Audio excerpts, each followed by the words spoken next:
Okay mga kamats, mga kaibigan, welcome back to another reaction video kay Miss Marian Honor. Maraming salamat po Miss Marian Honor. Makakabayad ako ng tubig ngayong buwan na to dahil po sa inyo. Maraming salamat. Isang bagsak ng palakpakan kay Miss Marian.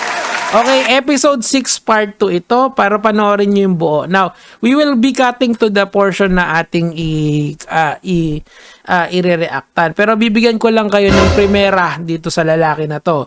Si Kuya ay isang angkas, I'm not sure kung ang ginagawa niya is siya yung nag-a-assign nung parang dispatcher siya ng angkas na management level siya.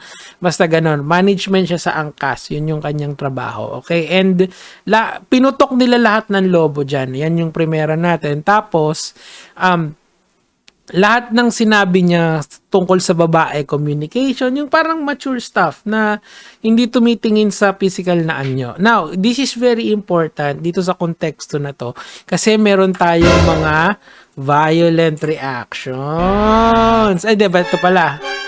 Diba? So, yung violent reactions nyo, babasahin natin mamaya. Okay? Sige, tuloy na natin. Reason why I pop, I'm a business analyst. The reason why I pop, hindi lang ako physically attracted. Yan lang po. Is there any particular reason kung ba't hindi? Ayaw, gagaling ka ba sa chubby, ate? Kaya ako, promise ko sa inyo, yung ganitong itsura, hindi na ako titingin sa physical, pare. Basta mahal ako, yun lang. At saka, syempre, yung mapagkakatiwala. Mahirap kasi, yung tiwala kasi, mahirap yan i-earn sa tao eh. Pero kung mapagkakatiwala mo yung tao, goods na yun, oh. Hindi ka physically attracted sa kanya? My preference lang po. What's your usual preference? Ano yan? Oh, dinumsum, pare, dinumsum. Ano ba? Matangkad na Koreano, mga solo leveling. Mga solo leveling yung datingan, di ba?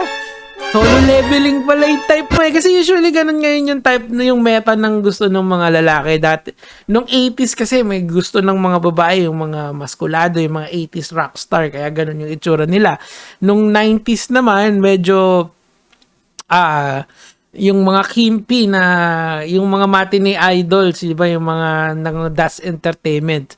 Nung 2000 naman, mga F4 looking. Tapos ngayon naman tapos nung nag-rise yung mga Korean novela, yung mga Korean looking naman, matangkad na maputi na mapayat. It's okay, it's your preference, ate. Wala akong judgment doon personally kasi preference niya yun eh. Ako, I don't have a preference pagdating sa babae. Basta mahal ko, yun na yun, di ba? Meron tinuro sa akin yung nanay ko eh. Ang turo niya sa amin nung araw, kahit anong occupation yan, kahit anong itsura niyan, basta mahal kayo, that's it. Yun lang. And ini-internalize ko naman yun. Kaya, not about me, pero some other time. But it's her preference. Yun kasi yun. Yun yung fundamentally dapat nating paniwalaan. Pero mamaya babasahin natin yung mga komento nyo. Eh, syempre, ang gagaling nyo eh. Oh. Wala naman po. Hindi lang physically attracted po. Okay. Siya naman ba? Type mo naman ba sana siya? Yeah, for sure. Okay. Yan. Ito si Idol. Alam ko yung tipo ni Idol eh. Si Idol, anyone yan. Basta mamahalin siya. Parang ganun. Ano ko eh na kasi parehas kami ng tingin ko ngayon mas medyo malaki ako sa kanya pero gets ko siya. I got you, bro. Pero si ate, physical tumitingin eh. Ganun talaga. So mga kamads, mga kaibigan, I will excuse myself from the discussion at magbabasa na ako ng inyong napakagandang comments. So etong comments na to mga kamads, mga kaibigan, para lang makita nyo yung konteksto nito, ito ay galing doon sa clip sa Facebook. Kasi wala eh, ganun talaga eh. Okay na yun. No? Sige, eto, sabi ni Mel Priala. Maganda yung sagot niya eh. Eto, everyone is entitled to have their own preference and standards. Just because you don't think she's attractive, she doesn't mean she's automatically says yes to anyone. Okay, point nitong medyo long post na to is, kung gusto niya yung certain type of individual, okay lang yun. Personal preference niya kasi. Okay. Doon tayo sa nega. Kasi may positive, may nega. Kumbaga, salit-salit. My name is Optimus Prime. Grabe naman. Huwag ganon, tol. Oh, doon naman sa positive. Okay. Ate, you're not... Ay, wag yan. Ito, nye, bashers nga pero walang comprehension. Sabi ni ate, di daw siya physically attracted. It means di niya preference. Pero di niya sinabi na hindi physically attractive si guy. Read again by K. Thanks. Okay, explain natin yan. Actually, maganda yung point niya. Kunyari, merong isang tao na gusto niya lang ay magagandang babae. Kaso, pangit siya. Okay? Kunyari, si Ato. Kasi si Ato naman, alam naman natin na hindi, si Ato, hindi, yung branding niya is pangit. Okay? So, pero ang gusto niya, jowahin, mga magaganda. Okay? So, ibig sabihin, kapag nakakita si Ato ng pangit, ayaw niya dun sa pangit na babae. Mas gusto niya dun sa maganda. 'Di ba? So, ibig sabihin nun, yun yung preference niya. Yung preference naman, personal choice mo yan, okay? Gusto niya sa magandang babae. Actually, pag tinignan mo yung jowa ni Ato, maganda yung jowa ni Ato, di ba? That's about it. Okay. Oh. Okay, eto naman. Sabi ni Leleng, sa fairy tale lang nagkakagusto yung handsome guy sa mga gaya nating majujubis ante. Okay. Kaya nagde-demand lang din kayo ng ka-shame level natin. Ay.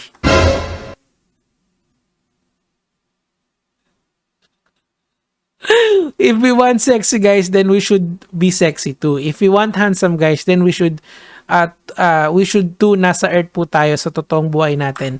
Wait lang ha. Hindi, meron kasing mga ibang lalaki na tawag sa kanila is chubby chasers. Gusto nila yung mga voluptuous na women. Yung iba gusto yung malalaki talaga. For some reason, may mga ganong klaseng lalaki. I mean, merong ilang bilyong tao sa mundo. 10 billion, 8 billion. Statistically speaking, there is one guy doon na chubby chaser. Diba? May mga ganon preference nga yun. Tang ina nitong nag-comment na to talaga. Yun sa positive naman. Okay, hirap umanap pa. Bakit ang daming, ito nabasa ko na ba ito? Hindi pa. Bakit ang daming galit kay ate? Di naman porke may mga unattractive aspects si ate, wala na siyang karapatan mamili. Posible na aware siya na di siya mapipili, kaya realistically, siya na yung namili para sa kanila. Kesa madinig pa niya yung guys na di rin prefer ng tao, okay? But like everyone else, she's entitled to have her own preferences for a potential partner. Araw-araw mo siyang makikita at makakasama, better to choose the person you prefer. Di dahil wala kang choice. And actually, guys, and I'm going to talk as a science major, okay? Kasi 'di ba, mas okay kapag yung may mga opposite traits ka dun sa tao, mas or kasi 'di ba, kunyari mas magiging better yung offspring nyo kasi the offspring gets both worlds, 'di ba?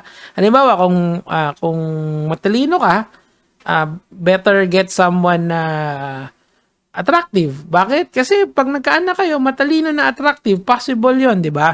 Kasi yung dominant gene mo is matalino, yung kabila ang dominant gene nila is maganda. So pag pinagsama 'yon, siguro ganun yung aspect na to, pero in a lesser way, okay? Ibig kong sabihin ba dito more on physical talaga siya. Siguro si ate has yung mga malalaking tao, usually maganda yung bone structure nila, 'di ba? Ibig sabihin kasi or makapal yung bone structure nila. I mean, that's baka yun, 'di ba? And si kuya naman matangkad, 'di ba? O, pwede yun. I mean, there's a lot of positivity around the world. Yun lang yung gusto kong sabihin doon. Wow, as in wow, ate, physically pa talaga nasabi mo, wow, okay. Hindi physically attracted, in Tagalog, hindi nabilugan. Ang ina mga comment dyan, this is traumatic. At eto nga yun and we will end here.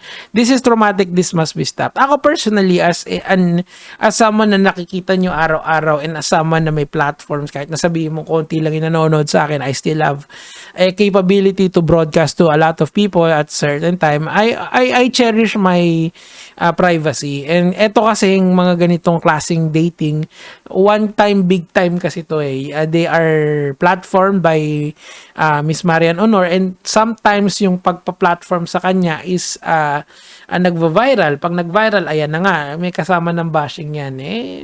Sana lang alam ng mga taong sumasali dyan yung consequences of their actions. So yun lang naman yung sa akin for today. Gege mga lods.